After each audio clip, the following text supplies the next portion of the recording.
कोणाकडं? चंद्र. आकाशामुळे घडली, सौंदर्यानं घडलं. कसं असते बघा, विद्वान गुणवान धनवान जरी असल्या घोट चुका झाल्या तरी शास्त्र संत जाणकार शहाणी माणसं म्हणतील त्याला जीवानिशी खतम करणं चांगलं नाही, त्याचा समाजाला उपयोग आहे, मग ह्याला काहीतरी दंड द्या, प्रायश्चित्त द्या, पण ह्याला जिवंत असू द्या, कारण ह्याचं काम आहे. चालू काय काम आहे, जगाला उपयोगी पडणार. त्याच्यामुळं चंद्र हा जगाच्या उपयोगाचा. 2-3 गोष्टी चंद्राकडे अति महत्वाच्या त्या समाजाच्या गरजेच्या. काय? एक तर शीतल, दुसरी गोष्ट आधारात प्रकाश देणारा. चंद्र सूर्य आल्यावर अंधार राहतच नाही, पण अंधारात देखील प्रकाश द्यायचं काम कोण? चंद्र. आणि तिसरं महत्वाचं आहे, प्रत्येक पौर्णिमेला ज्या मृताचा एक थेंब मृत प्राण्याच्या तोंडात टाकल्याबरोबर त्याला जिवंत करायची ताकद आहे, त्या मृताचा सडा टाकायचं काम प्रत्येक पौर्णिमेला चंद्र करत असतो. सडा टाकतो पूर्ण पृथ्वीवर. तर एवढंच आहे, त्याच्या सडा टाकण्याची जी झिला नाही बारीक, इतकी सूक्ष्म आहे की आपल्या नजरेला सुद्धा दिसत नाही. आतापर्यंत विज्ञानाला सुद्धा ती सापडली नाही. फक्त एक जणाला ही गोष्ट, त्याला हातोटी म्हणायचं आपल्याला, त्याचं नाव चकोर पक्षी. चकोर चंद्रामृत फावली आणि ज्ञानोबाने म्हणतात येरा काय वाहून वाढले. तर बाकी त्याला काही शपथ घातली का तुम्ही खाऊ नका, पण ती हातोटी नसल्यामुळं आपल्याला ती जमत. म्हणून तर म्हटलंय चंद्रामृत सुखे. चंद्र हा अमृताचा सडा टाकायचं काम करतो. म्हणजे 3 गोष्टी अति महत्वाच्या आहेत, शीतळाचा प्रकाश आणि अमृताचा सडा. या अति महत्वाची कामगिरी त्याची. काय एवढा मोहमान पण चकली खाल्ली, सौंदर्य म्हणा कला म्हणा सुटी नाही काय सोपं आहे. एवढं सोपं नाही. जग जाहीर गुणातन सौंदर्यात आकर्षण. त्यामुळं नैसर्गिक पण चूक बी बारकी नाही, थोड चूक घडली. आता एवढ्या मोठ्या चंद्राकडून चूक झाली, मग अशा टायमाला पाहुणे रावळे पुढाकार घेऊन जर लयच पुढे गेलं तर 7-12 घेऊन पळत येईल. कशासाठी? जामिनीसाठी. मग ती जास्त पुढं प्रकरण जाऊ नये म्हणून चंद्राचा सक्का साडू आपल्या संप्रदायाच्या संस्थापक भगवान शंकर सक्का साडू कुठं जाऊन घेतले प्रकरण बघा, बुडाला जाऊन आदळले. काय भगवान शंकरांनी ही प्रकरण जागेवर दाबण्यासाठी दाबावं लागते. असलं काही असलं लहान उचकत कामाने चांगल्याच्या नाकात केसरात नसते बिडाला.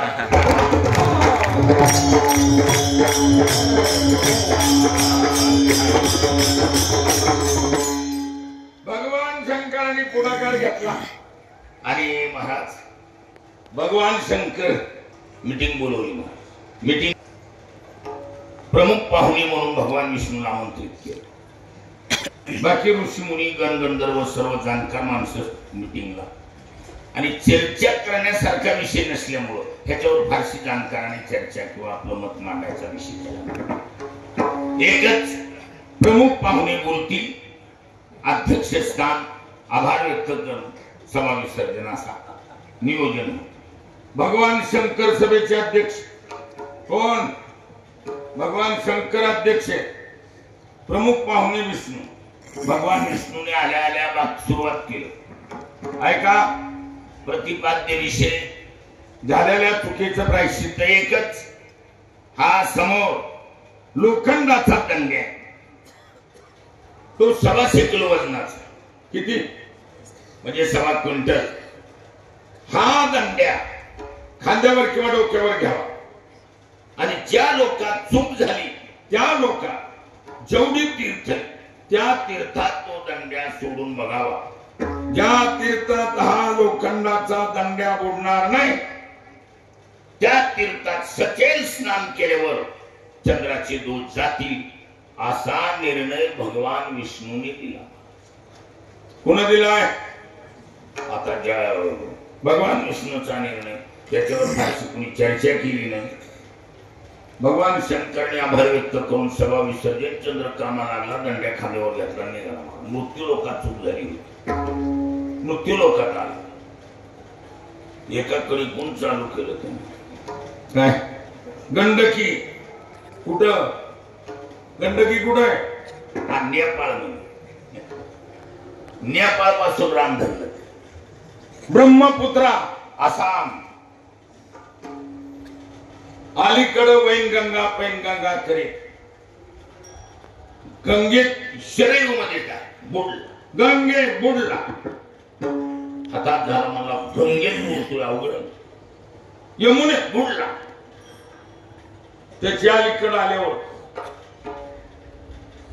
चिमत बुडला, नर्मदेत बुडला. आता तर मला जेवढी गाजलेली होती तेवढी.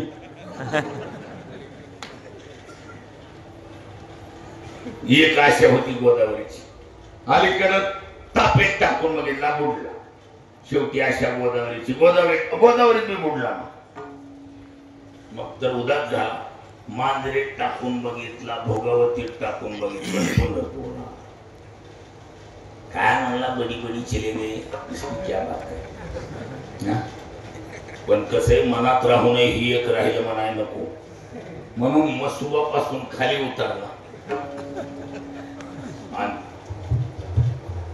सोडल्याबरोबर लोखंडाचा दंड्या तारला. लोखंडाचं दांडकं तरलं. तोपर्यंत या तीर्थाचं नाव चंद्रभागा नव्हतं, फक्त भीमा नाव. तोपर्यंत कोण होती? भीमा. चंद्रानं मोठा श्वास टाकला. वही एकदाची पिढा वजवायचं चेष्टा करत. एवढा मोठा पक वाजवी त्याच्यामुळे बरेच गुणवान वारीला येत. वजवायचं सोपं आहे का? खरंय का खोट? येतेत का कृष्णा महाराज? येतेत? येत नाही का? एवढं मोठं वजवावं म्हणून बरेच गुणवान टाळतात असं आहे का नाही? पण महाराज चंद्रानं विचार केला तर एकदाची पिढा इथं दंड्यात टाकल्याबरोबर या तीर्थाला पहिलं नाव भीमा. नाव काय? भीमा नाव. चंद्रानं उडी मारली. सचेल चेले नसा किती सचेला. चेल म्हणजे कपडा. कपड्यासहित बुडायचे त्याला सचेल स्नान म्हणतात. कपड्यासहित चंद्र बुडाला. चंद्र के दोष भागा तभी से नाम पड़ गया है चंद्रभागा. काय? चंद्राचे जेवढे दोष आहे तेवढे या तीर्थानं घालवले. म्हणजे जे कोणत्याच तीर्थात ज्या दोषाला घालविण्याची ताकद नाही असेही दोष हे आमचं तीर्थ घालवतंय. आणि मग त्याचं प्रमाणपत्र म्हणून चंद्रभागा हे नाव कायमचं झालं. आणि या तीर्थाला दुसरं एक नाव पडलं लोहदंड तीर्थ. लोखंडाचं दांडकं बुडाले म्हणून तिसरं नाव लोहदंड तीर्थ आहे. विढाला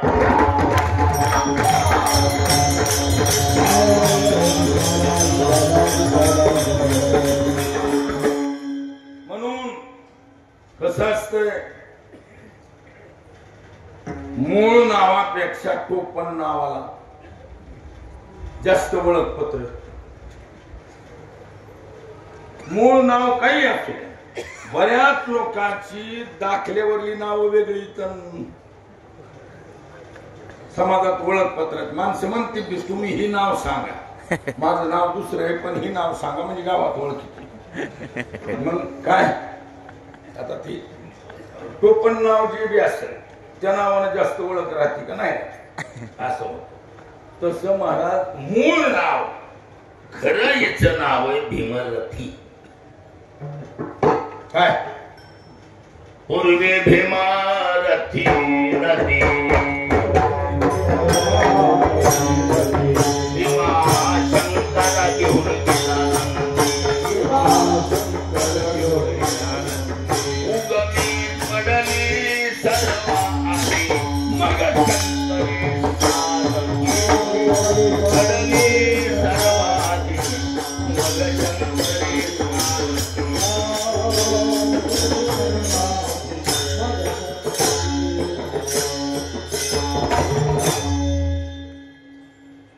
पूर्वी भीमरथी नदी येथून भीमा शंकरा घेऊन गेला नंदी. पार्वतीनं 12 ठिकाणी तप केले. आपल्याला इतिहास माहिती, लिंग पुराण फेमस प्रसिद्ध आहे. पण हे डाकिन्याम तो भीमशंकर 12 ज्योतिर्लिंगापैकी आणि सर्वात उंच स्थान. उंचावर पाण्याची स्नानाची अडचण व्हायला लागली. पण भगवान शंकरानं नंदीला जाहीर सांगितलं, काय आपलं इथं पीठ आहे. काय आपलं गव्हाचं का जेवायचं?